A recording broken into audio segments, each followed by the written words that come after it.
ये हम लोग ख्वाजा गुलाम फरीद दरबार में जा रहे हैं।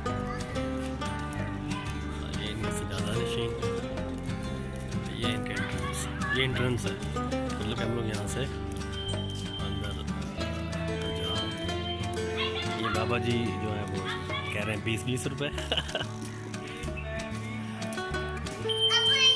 ये हमारे पंजाब पुलिस के मेहमान अस्सलाम, अंदर ना उतारें।